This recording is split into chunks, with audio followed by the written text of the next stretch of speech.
أعوذ بالله من الشيطان الرجيم بسم الله الرحمن الرحيم الحمد لله رب العالمين والصلاة والسلام على رسولنا محمد وعلى آله وصحبه أجمعين اللهم رب اشرح لي صدري ويسر لي أمري واحلل عقدة من لساني يفقه قولي اللهم أرنا الحق حقا وارزقنا اتباعه وأرنا باطل باطلا وارزقنا اجتنابه.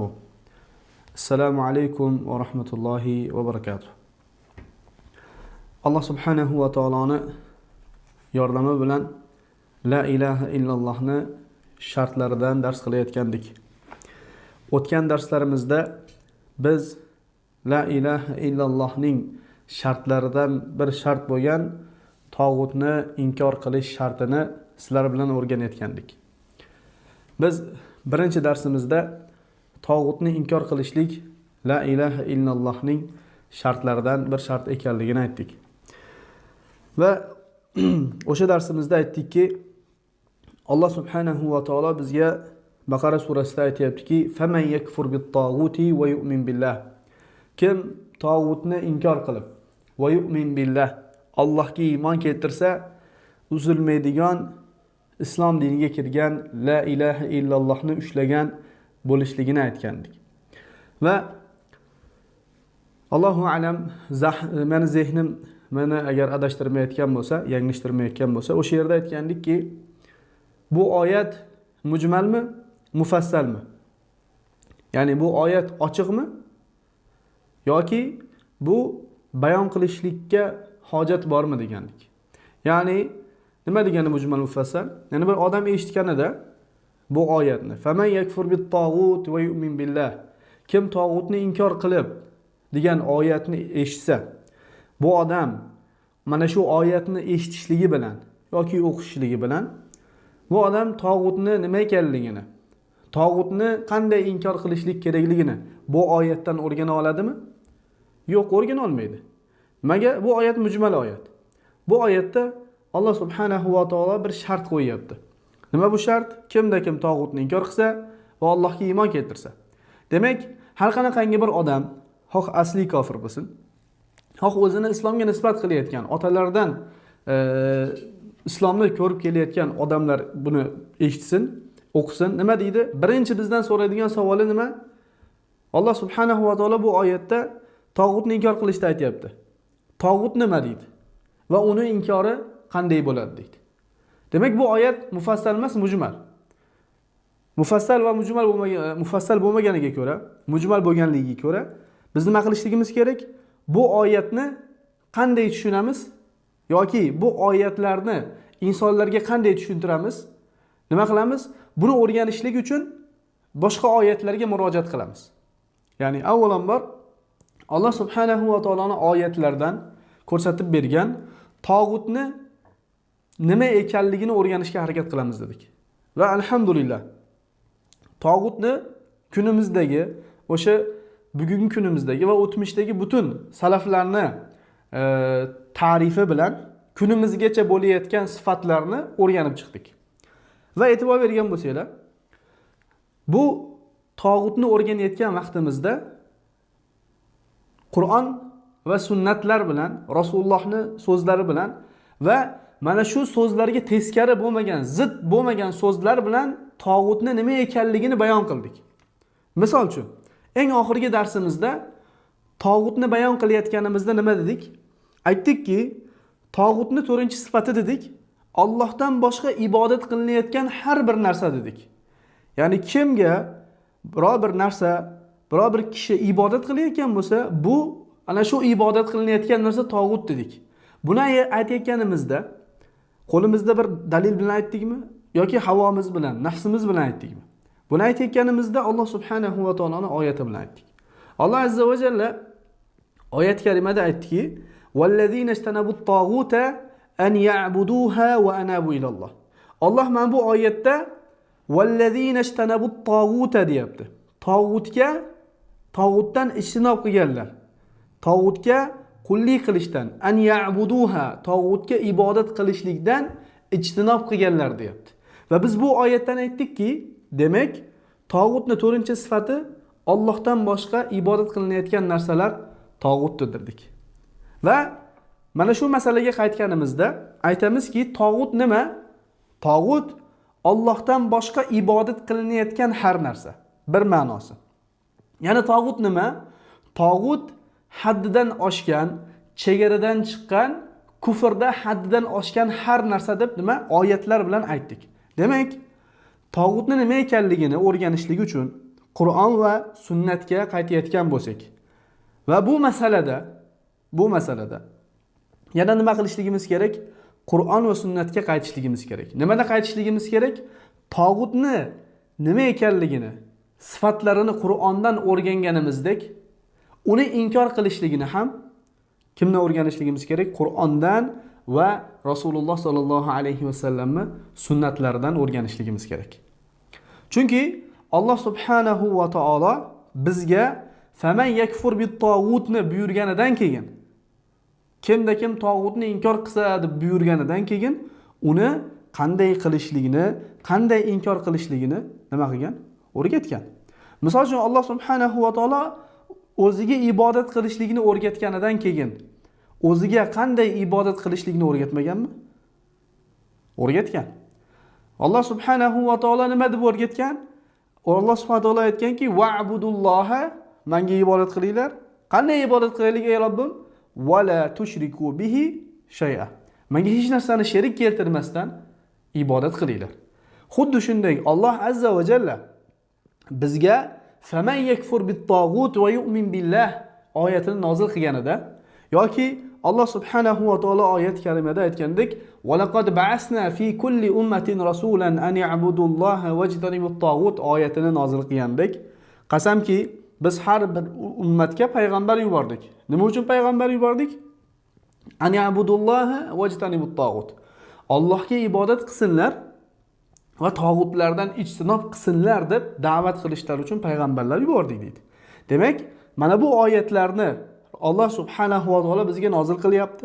Tog'utni ijtinob qilishlikni, tog'utdan inkor qilishlikni, tog'utni tanimaslikni, tog'utni rad qilishlikni bizga buyurganida, uni qanday rad qilishligini ham Alloh azza va jalla bizga buyurgan. Alloh azza va jalla nima qilgan? Bizga buyurgan bu narsani. Misol uchun Alloh subhanahu va taolo "Faman yakfur bit-tog'ut" dedi. Kimda kim tog'utni inkor qilsa dedi. Xuddi shunday Alloh subhanahu va taolo "Va aqimis-solat" dedi. Namozni qoyim qilinglar dedi. Alloh azza va jalla namozni qoyim qilinglar deganidan keyin, yoki zakotni beringlar degandan keyin namozni qanday o'qishligimizni, qanday qoyim qilishligimizni bizdan birorta bir insonlarga buni tashab qo'yganmi? Ya'ni biz ichimizda Alloh subhanahu va taolo "Va aqimis-solat" oyatini, Alloh subhanahu va taoloning mana bu oyatini, namozni qoyim qilinglar oyatini hamma o'zicha tushunsa bo'laveradi degan biror bir odam topsa, buni hamma rad qiladimi? Hamma rad qiladi. Ya'ni hech kim ayta olmaydiki, illo bir aqli zaif odam bo'lmasin. "Va aqimis-solat" oyatidan qasd Allohga namoz o'qinglar emas.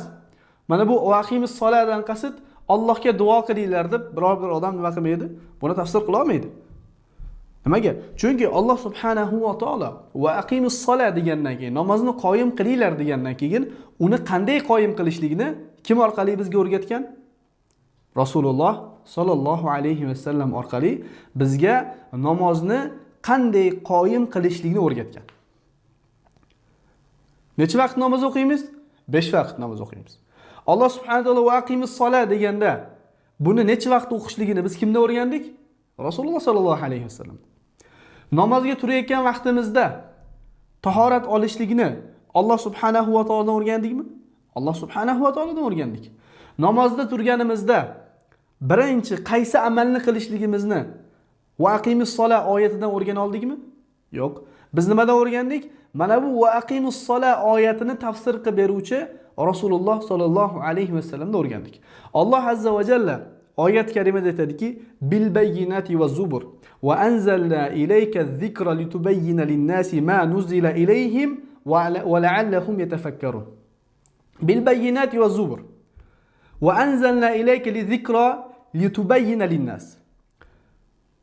Alloh subhanahu va taolo aytadiki, nabiylarni, payg'ambarlarni ochiq oydin dalillar bilan va kitoblar bilan yubordik.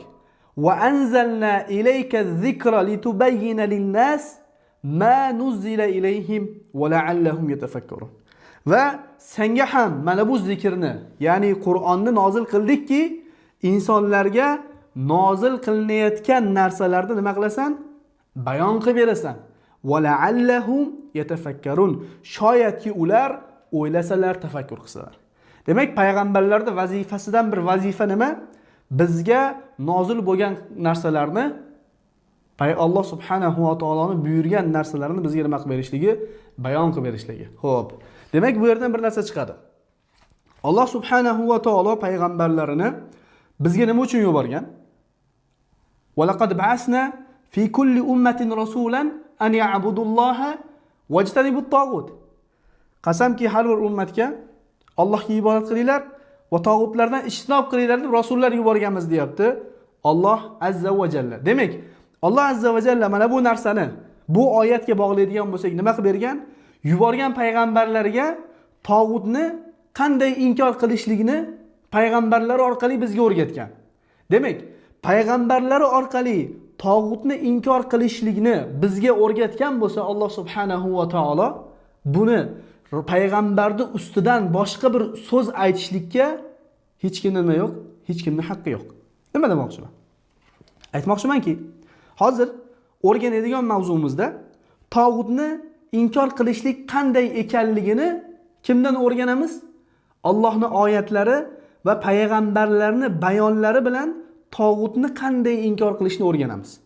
Endi tog'utni qanday inkor qilishlikni Alloh azza va jallaning oyati va payg'ambarlarni sunnatlaridan o'rganadigan bo'lsak, endi bu masalada ixtilofga, bu masalada ta'vilga, bu masalada mana olimim bunaqa deyapti, mana olimim bunaqa deyapti deb, mana bu Allohning oyati va rasuli sollallohu alayhi va sallamning so'zidan ustunda, uni tepasida bir so'zga nima yo'q? Hojati yo'q. Va butun payg'ambarlar mana bu narsaga da'vat qilgan bo'lsa, tog'utni inkor qilishlikka, tog'utni ahlini qanday inkor qilishlikka butun payg'ambarlar bizga o'rgatgan bo'lsa, bu narsa dinni asllaridan bir asl bo'ladi va dinni asllarida xatoga, ta'vilga, shayxlarga ergashishlikka nima yo'q? Hech qanaqangi uzr yo'q. Bugun mana bu narsalarni nima qilamiz? O'rganamiz. Aytganimizdek, Alloh subhanahu va taolo aytayaptiki, bil bayyinati va zubur va anzalna ilayka zikra litubayyana lin-nasi ma nuzila ilayhim va la'allahum yatafakkarun. Nabiylarni nima uchun yubordik? Ochiq oydin dalillar bilan yubordik. Va anzalna ilayka zikra. Senga ham mana bu zikrni nima qildik? Nozil qildik. Nima uchun nozil qildik? Qur'onni lin-nas litubayyana lin-nas, insonlarga bayon qilishligi uchun. Ma nuzila ilayhim, bizdan nima nozil qilingan bo'lsa, ularga bayon qilib berishligi uchun nima qilganmiz deyapti?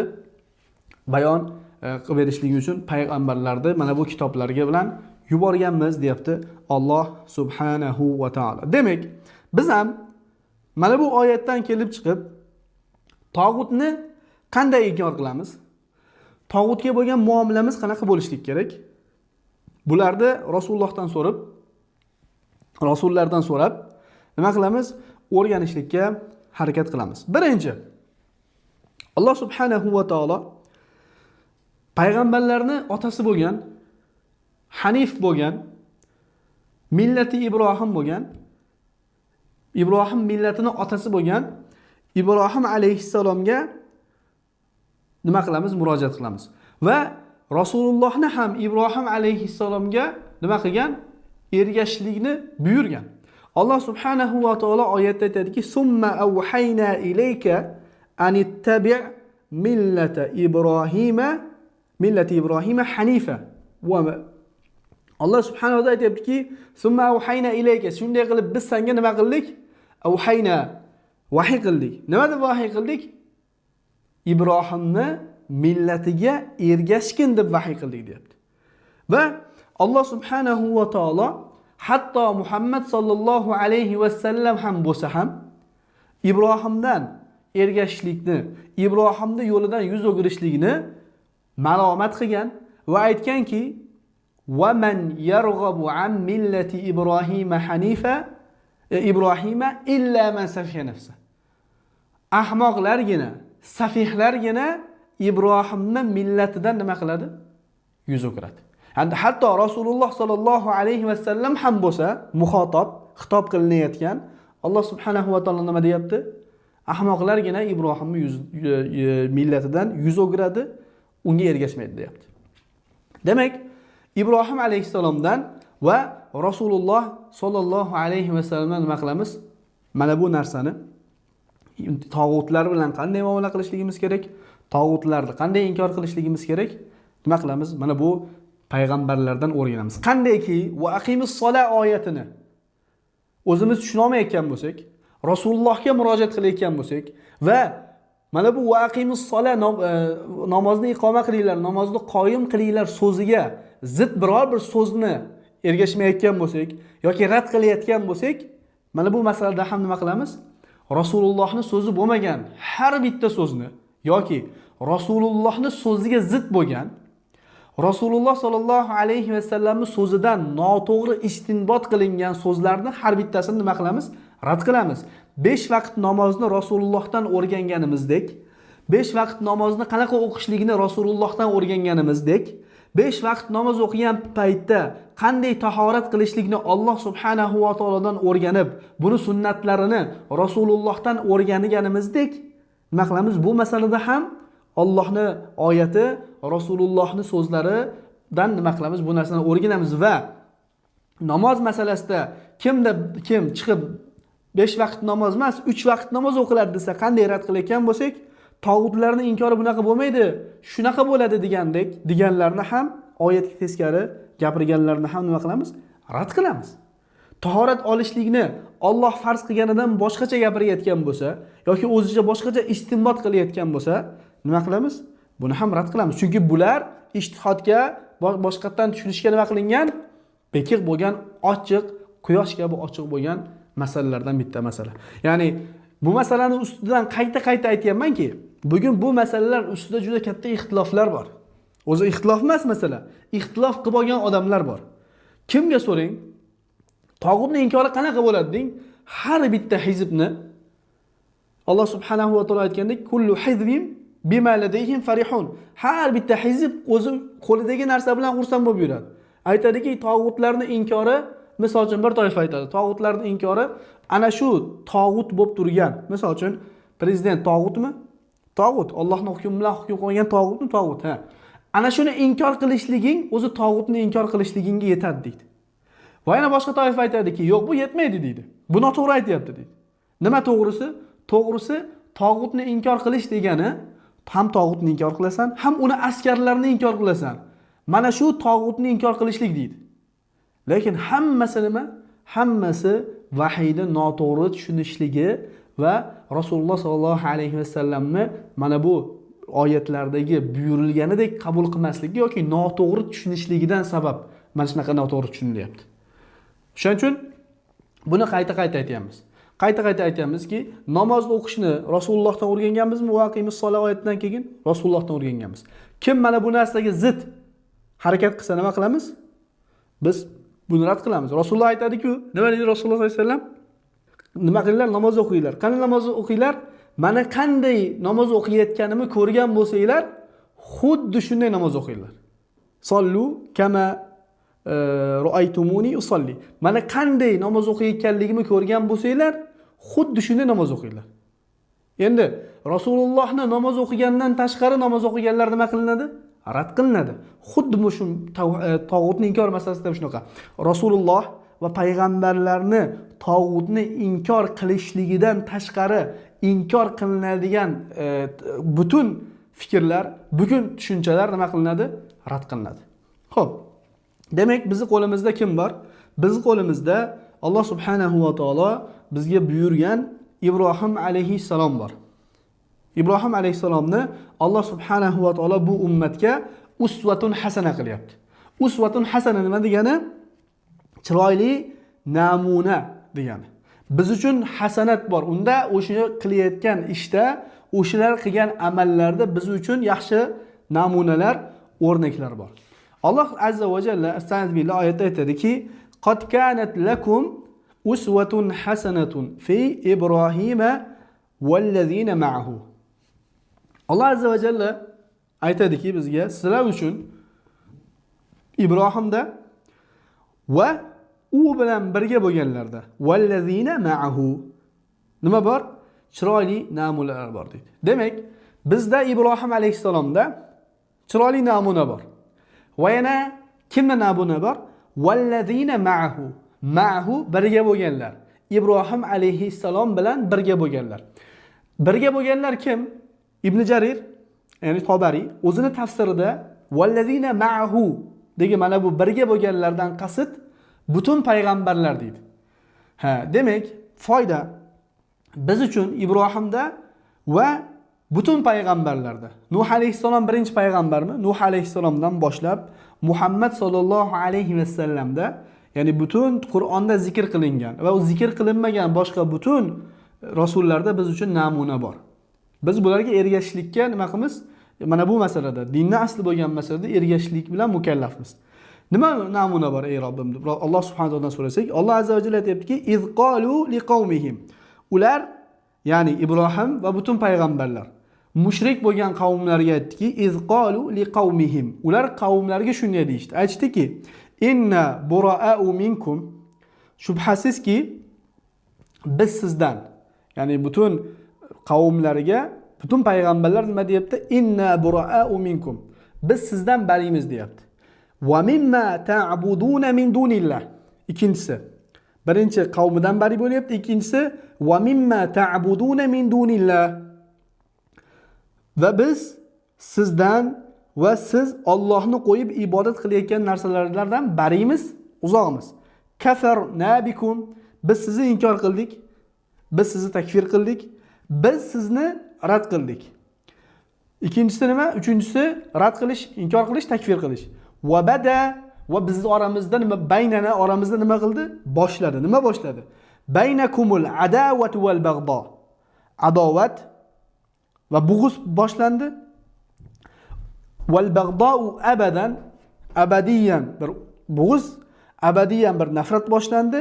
Hatta tu'minu billahi wahda. Toki siz bilan biz oramizda abadiyan bir nafrat, abadiyan bir dushmanlik boshladi, toki sizlar yolg'iz Allohga iymon keltirguninglargacha abadiy bir dushmanlik, abadiy bir bug'uz boshladi deyapti. Demak, biz uchun mana shu payg'ambarlardan o'rnak bo'lgan narsa nima? Bu payg'ambarlar tog'utlarga ibodat qilayotgan mushriklarni nima qilyapti? Birinchi bo'lib inkor qilyapti. Demak, bu yerdan kelib chiqib aytamizki, tog'utni inkor qilishlikni sifati bor. Nima bu sifat? Birinchisi mana bu oyatga qaraydigan bo'lsak, eng birinchi sifat Allohdan boshqa ibodat qilinganlarni takfir qilishlik bor. Tog'utni inkor qilishning sifati Allohdan boshqasiga ibodat qilganlarni takfir qilishlik. Ikkinchisi nima? Allohdan boshqasiga ibodat qilayotganlarga bug'uz qilishlik. Allohdan boshqasiga ibodat qilayotganlarga bug'uz qilishlik. Uchinchisi nima bor? Allohdan boshqalarga ibodat qilishlikka tark bor va yana to'rtinchisi nima bor? Ularga dushmanlik bor va yana nima bor? Allohdan boshqasiga ibodat qilishlikni botil ekanligiga e'tiqod qilishligi bor. Allohdan boshqalarga ibodat qilishlikni botil ekanligiga nima bor? E'tiqod qilishligi bor mana bu oyatda. Demak, tog'utni inkor qilishlik mana shu 4 ta 1 2 3 4 5 ta deylik. 5 ta sifatni o'z ichiga oladi. Kimda kim mana bu 4 ta 5 ta sifatdan birortasini agar qilmasa, bu odam nima bo'ladi? Tog'utni inkor qilgan bo'lmaydi. Tog'utni inkor qilishlik mana shu 5 narsani o'z ichiga oladi. Butun payg'ambarlar mana shu narsani nima qilyapti? Mana shu narsani da'vat qilib mana shu narsani aytyapti. Demak, bu oyatdan kelib chiqib aytamizki, tog'utni inkor qilishlikdan oldin avvalambor nima qilishlik kerak? Tog'utga qullik qilayotgan tog'utni qullaridan bari bo'lishlik kerak. Chunki Ibrohim alayhissalom tog'utdan bari bo'lishdan oldin tog'utni qullaridan bari bo'lyapti. Ha? Nima deyapti? Ibrohim alayhissalom aytayaptiki, iz qalu liqaumihim, Ibrohim va butun payg'ambarlar, inna bura'u minkum, inna bura'u minkum, biz sizdan barimiz. Kim bular? Ibrohim alayhissalom fe'ldan bari bo'lyaptimi? So'zdan bari bo'lyaptimi? Yoki mana shu amalni qilgan, fe'lni qilgan, mana shu so'zni aytayotgan mushriklardan bari bo'lyaptimi? Javob nima? Javob, Ibrohim alayhissalom so'zdan, ana shu amaldan bari bo'lishdan oldin Ibrohim alayhissalom ana shu amalni qilgan shaxslardan bari bo'lyapti. Demak, bu yerda ochiq bayon bo'ladiki, dinning asllarida, tavhidning asllarida o'sha so'z, hali qoida bor-ku, so'z kufr bo'lishi mumkin, fe'l kufr bo'lishligi mumkin, lekin u so'zni aytgan, u kufr gapni gapirgan, u kufr amalni qilgan har doim kofir bo'lavermaydi degan qoida dinning asllaridan bo'lgan bir aslda nima qilmaydi? O'tmaydi. Chunki Ibrohim alayhissalom avvalambor inna bura'u minkum deyapti. Men sizdan bariman deyapti. Ikkinchi foydamiz bu. Birinchi foydamiz nima edi? Birinchi foydamiz tog'utni inkor qilishligi kerak bo'lgan odam qanday inkor qiladi? Ibrohim alayhissalom inkor qilgandek avvalambor tog'utga ibodat qilayotgan shaxslardan nima qiladi? Undan bari bo'ladi. Misol, bir joyda deylik, qabrlarga ibodat qilyapti bitta odam. Yuzda-yuz ko'rib turibmiz. Qabrga kelyapti, qabrdan farzand so'rayapti, qabrga duo qilib bir nimalar so'rayapti. Aniq qabrga ibodat qilibdi. Hech qanday ishkal yo'q bu yerda. Endi qabrdagi ibodat qilinayotgani uchun tog'ut. Endi mana bu butun tog'utlarni inkor qilishligi uchun nima qilish kerak bu odam? O'sha qabrga ibodat qilayotgan shaxsni o'zidan bari bo'lishlik kerak. U odamni kofir ekanligiga, bu amali bilan mushrik ekanligiga e'tiqod qilishlik kerak. Chunki Ibrohim alayhissalom nima qildi? Va iz qala Ibrohimu li abihi azara atattakhizu asnaman aliha. Ibrohim dadasiga aytdiki, Ozarga, sen Allohni qo'yib o'zingga mana bu butlarni, sanamlarni iloh qilib olyapsanmi? Inni araka va qaumuka fi dalalin mubin. Nima bo'lyapti Ibrohim alayhissalomda? Inni araka. Men shubhasizki ko'ryapman. Nimani ko'ryapman? Inni araka va qaumaka fi dalalin mubin. Men seni araka. Hatta kim bu ka? Bu yerdagi muxotab otasi. Keyin kim? Qaumaka. Otasini qavmi, ya'ni butlarga ibodat qilgan qavmni. Fi dalalin mubin. Ochiq bir zalolatda ekanligini ko'ryapman. Ya'ni sizlarni mana bu butlarga ibodat qilishinglarni, butlarni iloh qilib olishinglarni ko'ryapmanki, bu nima? Bu shirk. Bu bilan nima bo'lyapsizlar? Mushrik bo'lyapsizlar deb turib, inni araka va qaumaka. Bu yerda ka kim? Ibrohim alayhissalom otasi. Demak, tog'utni inkor qilmoqchi bo'lgan odam avvalambor tog'utga ibodat qilayotganlardan bari bo'lishligi kerak. Vozih inshaalloh. Tushunarli bo'ldi degan umiddaman. Xo'p, ba'zilar aytishi mumkin, bu o'zingni so'zing. Ya'ni sendan oldin kim aytgan bu gapni? Ya'ni qalbida maraz bor odam hamma gapni gapiradi. Lekin mu'minlarni, musulmonlarning qalbini yana ham o'sha mutmain bo'lishligi uchun ba'zi bir matnlarni o'qib bermoqchiman. Bu matn shayxga tegishli, Muhammad ibn Abdulloh rahimahullohga. Aytadiki, ma'na tog'ut va ru'us anwa'ihi degan o'sha biz ham o'zi yaqinda tarjima qildik. Tavhidga oid bo'lgan 23 ta risolanishda mana bu risola ham bor. Aytadiki, ma'na tog'ut va ru'us anwa'ihi da fa'lam rahmakalloh, bilki Alloh senga rahmat qilsin, anna awwala ma faradallohu ala ibn adam al-kufr bit-tog'ut wal iman billah. Alloh senga rahmat qilsin, bilki odam o'g'liga eng birinchi farz qilingan narsa tog'utni inkor qilishlik va Allohga iymon keltirishlikdir. Va dalilu qawluhu ta'ala va laqad ba'athna fi kulli ummatin rasula ila oxir oyat hammamiz bilamiz. Fa amma sifatul kufri bit tagut fa huwa. Aytadiki Muhammad ibn Abdullohab inson o'g'liga birinchi farz qilingan narsa tog'utni inkor qilib Allohga iymon keltirishlik ekanligini aytganidan keyin, buni dalillantirgandan keyin aytadiki, tog'utni inkor qilishlikni sifatiga keladigan bo'lsak, fa huwa u shundaydir. An ta'taqida butlana ibadati g'ayrillah. Allohdan boshqasiga ibodat qilishlikni botil ekanligiga e'tiqod qilishlik. Bu birinchisi. Shayx bunday keltiradi. Ya'ni birinchi nima qilamiz? Allohdan boshqalariga ibodat qilishlikni botil ekanligiga e'tiqod qilamiz. Butun o'zini tavhidga nisbat qiladigan jamoa bu narsada nima qilmaydi? Bu narsada biz bilan ixtilof qilmaydi. Hamma aytadiki, Allohdan boshqasiga ibodat qilishlik botil. Bu narsaga e'tiqod qiladi. Sufiysi ham, boshqasi ham hammasi Allohdan boshqaga ibodat qilishni botil ekanligiga e'tiqod qiladi. Bu yetadimi? Yetmaydi. Muhammad ibn Abdulloh aytadiki, "Va tatrukaha", ya'ni Allohdan boshqasiga ibodat qilish tark qilishlik. Bu yerda biz sufilar bilan ajraymiz. So'zda aytadi bu botil deydi, lekin amalga kelganda Allohdan boshqaga ibodat qiladi. Ba'zi murjialardan ham ayrilamiz, lekin ba'zi o'zini tavhidga nisbat qilgan bu yerdan ayrilmaymiz. Va tatrukaha va tubidaha, Allohdan boshqasiga ibodat qilishlik, bug'uz qilishlik. Buni ham ba'zilar qiladi. Allohdan boshqasiga bug'uz qiladi. Lekin va tuadiyahum, ularda dushman bo'lishlik, bunda ham biz ajramaymiz. Nimada ajraymiz? Shayx bitta aytibdiki, va tukaffira ahlaha. Va tukaffira nima qilishlik? Tukaffira ahlaha. Allohdan boshqaga ibodat qilganlarni nima qilishlik ekan?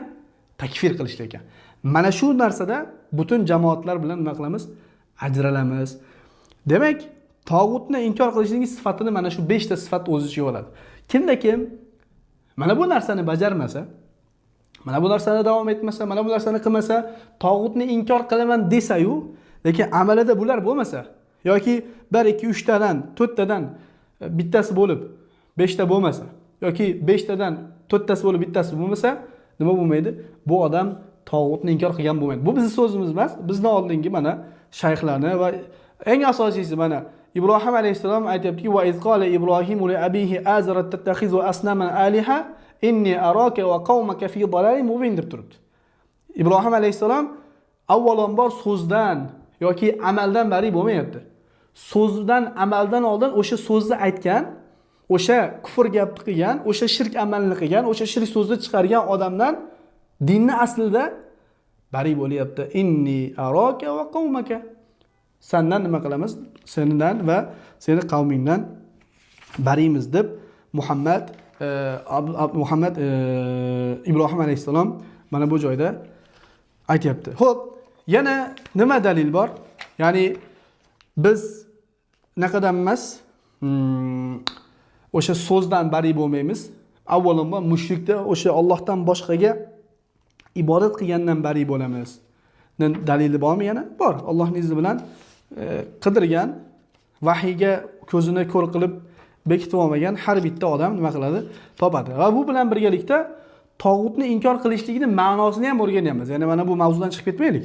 Tog'utni inkor qilishlikning ma'nosi mushrikdan bari bo'lishlik bilan bo'ladi. Mushrikdan bari bo'lmagan tog'utni inkor qilmagan bo'ladi.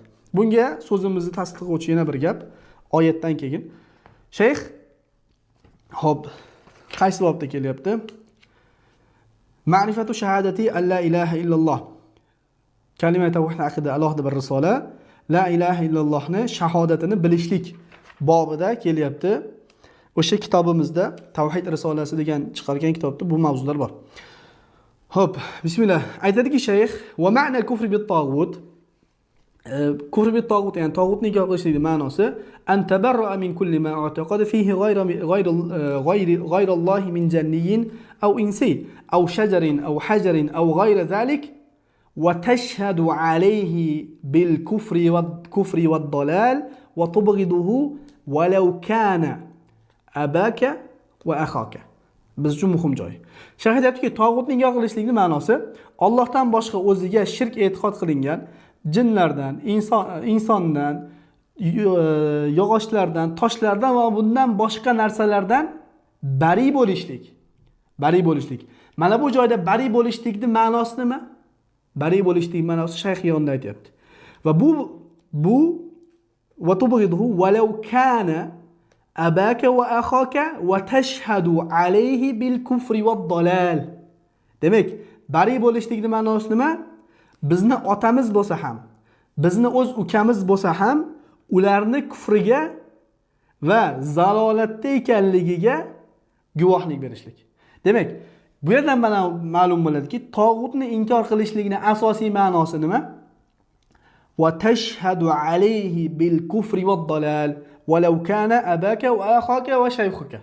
Ya'ni bu seni otang bo'lsa ham, akang bo'lsa ham, shayxing bo'lsa ham, boshqaruvching bo'lsa ham yoki biror bir kumering bo'lsa ham, tog'utni inkor qilishlikning ma'nosini ichida agar bu ma'no bo'lmasa, nima qilishlik?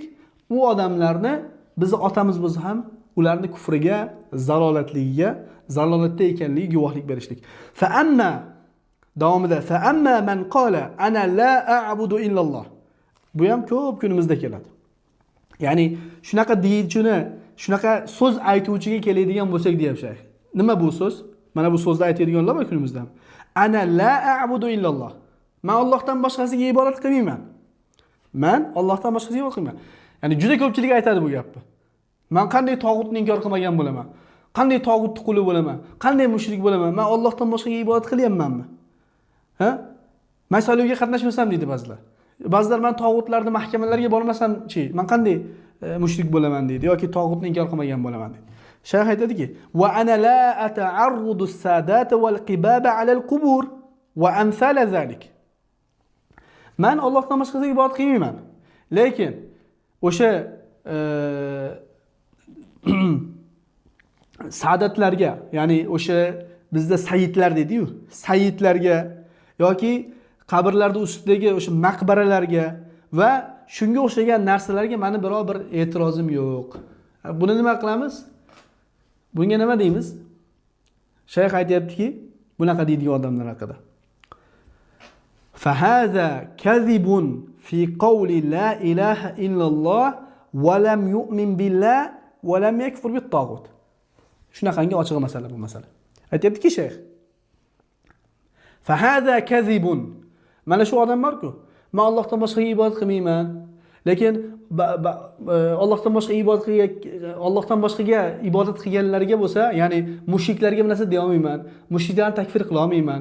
Mushriklarga takfir qiladigan bo'lsak, qo'limizga nima o'tadi? Va hokazo, va hokazo, va hokazo. Shunaqa aytuvchilarga keladigan bo'lsak, deyapti. Fahaza kadhibun fi qawli la ilaha illalloh. Mana bu gapni aytadigan kimsalar, bular la ilaha illalloh so'zlarida yolg'onchidir, deyapti. Yolg'onchidir. Va davomida aytayaptiki, "Valam yu'min billah." Bular Allohga iymon keltirmagan, "Valam yakfur bit taghut." Va tog'utni ham inkor qilmagan, deyapti shayx. Alloh bu shayxlarga rahim qilsin. Jannat qabrlarini, jannat bog'chalaridan bir bog'cha qilsin. Demak, bundan tushunadiki, kimda kim tog'utni inkor qilishlikning ichida tog'utni qullardan bari bo'lishlik bo'lmasa, ya'ni mushrikni inkor qilish, mushrikni takfir qilishlik bo'lmasa, shayx aytgandek, "Valam yu'min billah va lam yakfur bit taghut." Bu odam Allohga iymon keltirmagan, tog'utni ham inkor qilmagan. Chunki tog'utni inkor qilishlikda nima bor? Ibrohim alayhisalom aytgandek, "Inni araka va qawmaka fi dalalin mubin" deyish bor. Men seni ham, qavmingni ham ochiq zalolatda ekanligingni ko'ryapman deyishlik bor. Nima degani bu ochiq zalolatda ko'ryapman degani? Kafarna bikum degani. Kafarna bikum nima degani? Biz Allohdan boshqa ibodat qilingan mushriklardan barimiz degani. Mushriklardan barimiz degani bu tog'utlardan barimiz, tog'utlardan barimiz degani. Demak, bu oyatda Ibrohim alayhisalom avvalambor nima qilyapti ekan?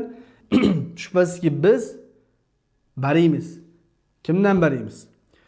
Allohdan boshqa ibodat qilingan, Allohdan boshqa ibodat qilayotgan mushrikdan barimiz. Va xuddi shunday e'tibor bersak, Rasululloh sollallohu alayhi va sallam ham xuddi shu sunnatga ergashib, to'g'rirog'i, "Summa awhayna ilayka an ittabi' millata Ibrohim." O'sha senga shunday vahiy qildikki, nima qilgan? Ibrohimni hanif bo'lgan millatiga ergashgan, oyatiga tobe o'laroq Rasululloh sallallohu alayhi va sallam xuddi shunday Ibrohim alayhisalomga ergashib tog'utlardan oldin, Makkani tog'utlaridan, o'sha Lotdan, Uzzodan, Manotdan oldin kimdan bari bo'lyapti ko'ramiz. Rasululloh sollallohu alayhi vasallam Alloh azza va jallani mana bu oyatida, Kafirun surasida Rasululloh sollallohu alayhi vasallamni holatini bizga xabar beradi. Dediki, "Qul ya ayyuhal kafirun." Vodih. Masala shu darajada ochiq masala. Rasululloh sollallohu alayhi vasallam nima deyapti? Qul, aytki, ey Muhammad sallallohu alayhi vasallam, ya ayyuhal al-kafirun. Ey kofirlar deyapti. Savol yana. Rasululloh sollallohu alayhi vasallam ey kofirlar deb Abu Jahldan bari bo'lyaptimi? Abu Tolibdan bari bo'lyaptimi?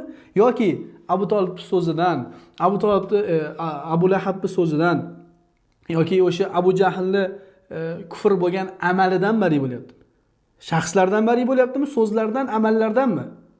Al-javob kimdan bari bo'lyapti? Rasululloh sollallohu alayhi vasallam ana shu so'zdan, ana shu so'zni aytayotgan, ana shu amalni qilayotgan shaxsdan bari bo'lyapti. Ana shu nima bo'lyapti? Ana shu so'zni aytayotgan shaxslardan, ana shu so'zni aytayotgan shaxslardan bari bo'lyapti. Demak, birinchi moddamiz, biz tog'utga ibodat qilayotganlarda nima qilishlik kerak? Tog'utni inkor qilmoqchi bo'layotgan odam, tog'utni inkor qilmoqchi bo'lgan odam, tog'utga ibodat qilayotgan, itoat qilayotganlardan bari bo'lishlik kerak. Bu bari bo'lishlik ham Ibrohim alayhissalomni butun payg'ambarlarga buyurilgan va ularning sunnati, amali bu bilan birgalikda faman yakfur bit tog'ut, kimda kim tog'utni inkor qilsa oyatini tafsiri. Mana bu Mumtahana surasi 4-oyat. Va ikkinchisi mana bu joyda nimani keltiribdi? Mana bu joyda keltiryaptiki, ikkinchi modda tog'utdan uzoq turishlik, ya'ni ijtinob qilishlik. Bundan oldin bir narsani aytib o'tishligimiz kerak. Nima uchun butun payg'ambarlar misol uchun kelganda, misol uchun Ibrohim alayhissalom deylik tog'utlardan bari bo'lyapti. Ibrohim alayhissalom tog'utlardan bari bo'lishdan oldin o'sha tog'utni yasagan yoki o'sha tog'utga ibodat qilgan qavmidan, otasidan bari bo'lishdan oldin nima uchun o'sha tog'utlarni o'zidan bari bo'lmayapti? Misol uchun o'sha butlardan bari bo'lmayapti. Yoki Muhammad alayhissalom, ey Manot, men sizlarni rad qildim. Ey işte Uzzo, sizlar kofir, tog'utsizlar, toshsizlar, hech narsaga yaramaysizlar deb qo'ymayapti. Allohu alam, buni ko'p hikmati bo'lsa kerak, lekin bizga ma'lum bo'lgan hikmat shuki, qiyin narsa nima bilasizlarmi? Eng qiyini insonlardan bari bo'lishlik. Ya'ni payg'ambarlar bekorga shuncha azor chekishmadi. Payg'ambarlar bekorga shuncha qiynalishmadi. Xosatan Nuh alayhissalom 950 yil da'vat qilib, Alloh subhanahu va taologa nizo qilib, ey Robbim, inni da'awtu qawmi laylan va nahara dedi. Ey Robbim, men qavmimni kecha-yu kunduz da'vat qildim. Ularning da'vosi nima bo'ldi? Uning ijobati, ularni menga bergan javobi qochishlik bo'ldi. Ya'ni ularni qochishlikni orttirdi, ziyoda qildi xolos dedi. Ya'ni bular nimaga bunaqa bo'ldi? Chunki butun payg'ambarlar insonlardan avvalambor bari bo'lishdi. Shuning uchun dushman bo'lishdi. Shuning uchun Ibrohim alayhissalomga dushman bo'lishdi. Shuning uchun Nuh alayhissalomga dushman bo'lishdi. Shuning uchun Ibrohim alayhissalom yoqishmoqchi bo'ldi. Shuning uchun Firavun Musa alayhissalomni o'ldirmoqchi bo'ldi. Shuning uchun boshqa payg'ambarlar shuncha zulm ko'rdi. O'shaning uchun qiyini nima qilishlik? Insonlardan bari bo'lish. Eng osoni toshdan, daraxtdan, mafkuradan, fikrlardan, butlardan, botil dinlardan bari bo'lishlik, ularni takfir qilishlik osoni. Bularni foydasi ham yo'q, zarari ham yo'q. Qaysi ma'noda foydasi ham zarari yo'q? Misol uchun men chiqib insonlarga aytsamki, ey insonlar, qabrlarga ibodat qilmanglar. Qabrdagi yotgan tog'ut desam. Yoki ey insonlar, mana bu butlarga, haykallarga ibodat qilmanglar, bular tog'ut desam, menga biror u haykaldan zarar foyda keladimi? Yo'q, kelmaydi. Uni o'rniga, ey insonlar, sizlar mana bu narsaga ibodat qilishliginglar bilan birgalikda sizlar mushrik bo'lyapsizlar deganimda zulm keladi. Nima bo'ladi? Zulm keladi. Chunki mana shundan keyin o'sha boshlanadi insonlar o'rtasida adovat. Alloh alam shu sababdan birinchi bulardan bari bo'ladi. Va bularni hukmini aytayaptiki, insonlar uyg'onsin. Bugun tog'utga ibodat qilmanglar deyishlik yetarli bo'lsa, odamlar buni hukmini bayon qilib bermasangiz, ya'ni tog'utlarga inkor qilishlik bu kufr, sen mushrik bo'lasan, abadiyan jahannamda yonasan demasangiz, odamlar bilan oddiy narsa deb o'ylaydi. Demak, tog'utga ibodat qilmaslik kerak ekan. Lekin ibodat qilsak ham bizga biror bir zarar tegmas ekan. Biz mushrik bo'lmas ekanmiz, biz kofir bo'lmas ekanmiz degan narsa kelib chiqadi. Shuning uchun nima qilishlik kerak? Avvalambor bularning mushrikligini, ya'ni aytishlik kerak. Eng kamida qilayotgan amalning kufr ekanligini, shirk ekanligini nima bayon qilishlik kerak. Xo'p, ikkinchi modda Ibrohim alayhisalom kimdan bari bo'ldi? Va mimma ta'buduna min dunillah. O'sha birinchi mushriklardan bari bo'lgandan keyin va mimma ta'buduna min dunillah dedi. Va Allohni qo'yib ibodat qilganlaringlardan ham barimiz dedi. Demak, ikkinchi nima qilishlik kerak? Allohdan boshqa ibodat qilinganlardan bari bo'lishlik kerak. Uchinchi modda nima? Uchinchi modda va kafarna bikum. Kafarna bikum. Yani biz sizlarni inkor qildik, kufr keltirdik, takfir qildik deb tog'utga qullik qilayotganlardan nima qilishlik kerak? Ajrashlik, uzoqlashishlik kerak. To'rtinchisi mana bu narsa. To'rtinchisi mana bu tog'utlarga dushman bo'lish, ulardan uzoq bo'lish, ulardan uzoq bo'lib, ulardan bari bo'lishlik. Demak, aytganimizdek, fama yakfur bit-tog'ut va yu'min billah oyatini tafsiri nima? Oyatini tafsiri mana bu Mumtahana surasi. Biz bu haqida juda ko'p darslar o'tdik, juda ko'p. Alloh onam darslarimizni Alloh azza va jalla to'g'risini biladi. 70% tog'utni inkor qilish haqida bo'lsa kerak. Allohu a'lam. Batafsil yana eshitmoqchi bo'lganlar murojaat qilishligi mumkin. Yana bir masala. La ikraha fid-din qad tabayyana rushdu minal g'oy oyati La ilaha illallohni bir ma'noda nima qiladi? Tafsir qiladi. Ham Mumtahana surasi ham faman yakfur bit-tog'utni va la ilaha illallohni tafsir qiladi. Qarang. La ilaha nima degani? La ilaha hech qanaqangi iloh yo'q degani. Ya'ni hech qanaqangi Allohdan boshqa iloh yo'q degani. Illalloh degani illa Alloh bor degani. Buni tafsiri nima? Buni tafsiri la ilaha Allohdan boshqa, birinchi biz la deb nima qilamiz? Allohdan boshqa ibodat qilingan barcha soxta ilohlar va tog'utlarni inkor qilamiz. Keyin illalloh deb Alloh azza va jallaga isbot qilamiz. Va bir ma'noda faman yakfur bit-tog'ut va yu'min billah. Faman yakfur bit-tog'ut nima? La ilaha. Va yu'min billah nima? Illalloh. Endi ham la ilaha illallohni, ham faman yakfur bit-tog'utni, faman yakfur bit-tog'ut oyatini tafsir qiluvchi oyat nima? Mumtahana surasi 4-oyat. Yana Ibrohim alayhisalom qissasi. Qanday? La ilahani o'qiyamiz. Ya'ni Mumtahana surasi 4-oyatni la ilaha qismini tafsir qilib beruvchi oyatlarni o'qiyamiz. İz qala liqawmihim inna bura'a'u minkum va mimma ta'buduna min dunillahi kafarna bikum va bada baynana va baynakum al-adawatu wal-baghda'u abadan. Shu yergacha la ilaha. Ya'ni la'ni tafsiri. Biz la ilaha deganda nima qilamiz? Inna bura'a'u minkum deymiz. Allohdan boshqa ibodat qilgan mushriklardan bari bo'lamiz. Va mimma ta'buduna min dunillah. Allohni qo'yib ibodat qilganlardan bari bo'lamiz. Va kafarna bikum, ularni takfir qilgan bo'lamiz, ularni inkor qilgan bo'lamiz, ularni rad qilgan bo'lamiz. Va bada baynana va baynakum al-adawatu wal-baghdha, va ularga dushman bo'lgan bo'lamiz, bo'g'iz qilgan bo'lamiz. Qachongacha? Hatta tu'minu billahi wahda. Toki yolg'iz Allohga iymon keltirgungacha. Mana shu hatta borku, hatta tu'minu billahi wahda, mana shu illalloh qismi. Illalloh qismi. Demak, la ilaha illallohning ichida, la ilahani qismida nima bor? Ham Allohdan boshqa iloh yo'q deyishlik bor. Bu bilan birgalikda Allohdan boshqa iloh bor deyuvchilarning inkor bor, takfir bor, rad qilish bor, ularga dushmanchiligi bor. Bundan kelib chiqadiki, tog'utni inkor qilishlik mushriklarni takfir qilishlik bilan ajramaydigan chambarchas narsa. Kimda kim ochiq mushrikni takfir qilmayotgan bo'lsa, unga islom ismini kiydirayotgan bo'lsa, unga islom libosini kiydirayotgan bo'lsa, bu odam tog'utni inkor qilmagan bo'ladi. Bu odam nima qilmagan bo'ladi? Tog'utni inkor qilmagan bo'ladi. Va bu bilan birgalikda bir narsani ham qo'shib o'tishligimiz kerak. Alloh subhanahu va taolo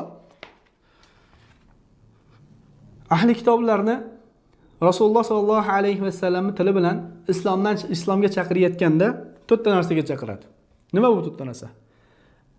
Alloh azza va jalla aytadiki, "Qul aytki ey Muhammad alayhisalom, ya ahlal kitabi, ey ahli kitoblar, ta'alu ila kalimatin sawa'in baynana va baynakum."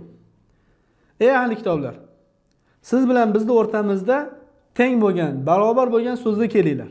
Nima u barobar bo'lgan so'z? Alla na'budu illalloh. Birinchisi, Allohdan boshqaga ibodat qilmaylik. Va la nushrika bihi shay'a.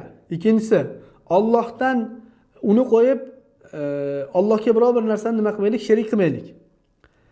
Va la yattakhidha ba'duna ba'dan arbaban min dunillah. Allohni qo'yib bir-birimizni rob qilib olmaylik. Birinchi asl Allohdan boshqaga ibodat qilmaslik.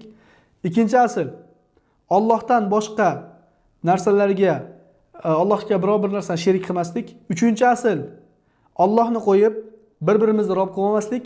To'rtinchi asl nima? To'rtinchi asl Alloh subhanahu va taolo aytadiki, fa in tavallaw, agar yuz o'giradigan bo'lsalar, nima deyishlik? Faqulu shhadu bi anna muslimun. Aytki, guvoh bo'linglar, ogoh bo'linglar, biz musulmonlardanmiz. Ya'ni sizlar Allohdan boshqa ibodat qilyapsizlar, Allohga sherik keltiryapsizlar, Allohni qo'yib bir-birlarini rob qilib olyapsizlar. Bulardan yuz o'giryaptimi, kelmayaptimi? Fa in tavallaw faqul ishhadu bi anna muslimun. Shohid bo'linglar, biz albatta musulmonlarmiz deb aytdi. Ya'ni insonlar mana bu narsani qilayotgan bo'lsa, bilinglarki, sizlar mushriksizlar, bizlar esa musulmonlarmiz. Mana bu narsa ham tushuniladiki, la ilaha illallohning ichida ham nafiy bor, ham isbot bor. Nafiy qismini ham, isbot qismini ham famayhurut tawut va Mumtahana surasi 4-oyat nima qilyapti? Bizga tafsir qilib beryapti.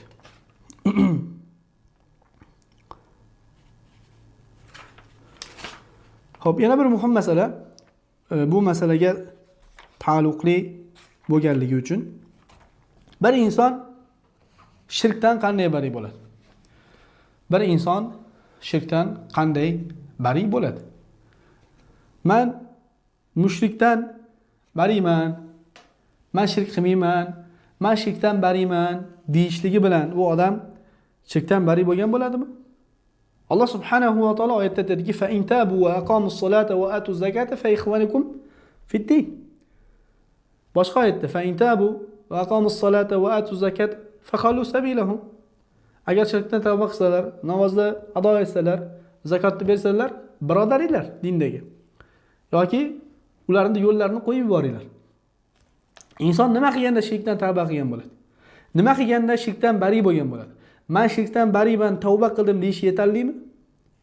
Rasululloh sallallohu alayhi vasallam yoniga kelib bir odam so'radiki, ey Allohning rasuli, menga Termizda o'tadi bu hadis.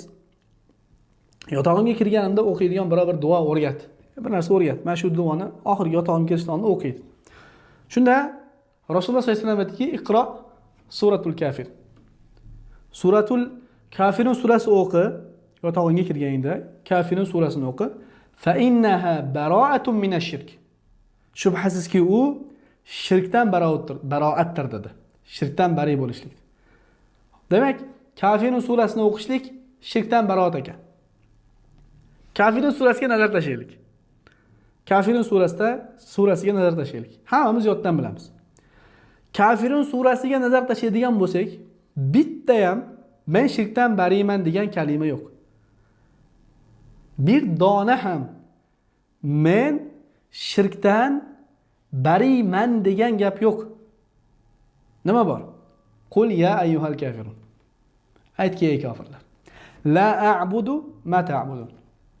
Men siz ibodat qilayotgan narsaga ibodat qilmayman. Va la antum a'buduna ma a'bud va la ana a'budu ma a'budtum. Sizlar ham men ibodat qilgan narsaga ibodat qilmaysizlar. Men ham sizlar ibodat qilgan narsaga ibodat qilmayman. Va la antum a'buduna ma a'bud. Va sizlar ham men ibodat qilgan narsaga ibodat qiluvchi emassiz. Lakum dinukum valadi.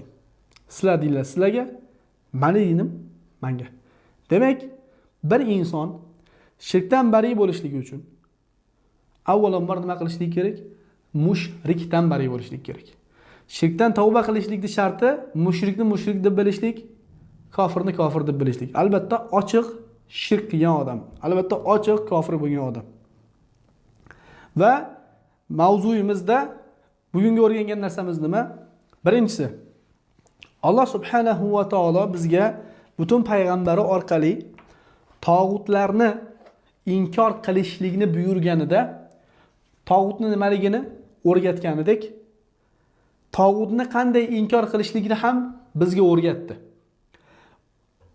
Qandayki va aqimus solah oyatini Rasulullohga nozil qilganda Rasululloh namozni qoyim qilishligini qanday qilib o'rgatgan bo'lsa, xuddi shunday Rasululloh sollallohu alayhi vasallam "Faman yakfur bit-togut" oyatidan kelib chiqib, tog'utni qanday inkor qilishlikni ham bizga nima qilgan?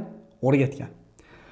Va o'rgandikki, tog'utni inkor qilishlik mushriklarni takfir qilishlik bilan birga bog'liq. Butun payg'ambarlar tog'utni inkor qilishdan oldin kimni inkor qilishgan? Tog'utga ibodat qilayotgan mushriklarni takfir qilishgan, ularni inkor qilishgan, ularni rad qilishgan. Va bu tog'utni inkor qilishlik masalasi ijtihodga, ta'vilga, xatoga ochiq masala emas. Bu dinni asllaridan bo'lgan bir asl. Dinni asllaridan bir asl bo'lgan bir aslni biror bir odam xato qilishiga, ta'vil qilishligiga, ijtihod qilishligiga haqqi yo'q. Butun ulamolarning ijmosi bilan shunday. Butun ulamolarning ijmosi bilan nima? Mana shu dinni asllarida biror bir odamni xato qilishiga, ta'vil qilishiga, ijtihod qilishga haqqi yo'q. Tog'utni inkor qilishlik masalasida Qur'on oyatlari bilan Rasulullohning o'sha sunnatlari bilan bayon qilingan bo'lsa, buni ustiga biror bir so'z aytishga biror bir odamning haqqi yo'q. Bu ustida xato qilishga biror bir odamning haqqi yo'q. Buni ustida ta'vil qilishga biror bir odamning nimasi yo'q. Biror bir odamning haqqi yo'q. Allohu alam bu mavzuni shundan tushuntira oldim degan umiddaman. Robbim haqni haq, botilni botil qilib ko'rishni, ko'rsatishni bizlarga nasib qilsin. Robbim dinda sabit qilsin. Subhanakallohumma bihamdik ashhadu an la ilaha illa ant va astaghfiruka va atubu ilayk. Va akhiru da'wana anil hamdulillahi robbil alamin. Assalomu alaykum va rahmatullohi va barakatuh. Mavzu bo'yicha savollar bo'lsa berishliginglar mumkin.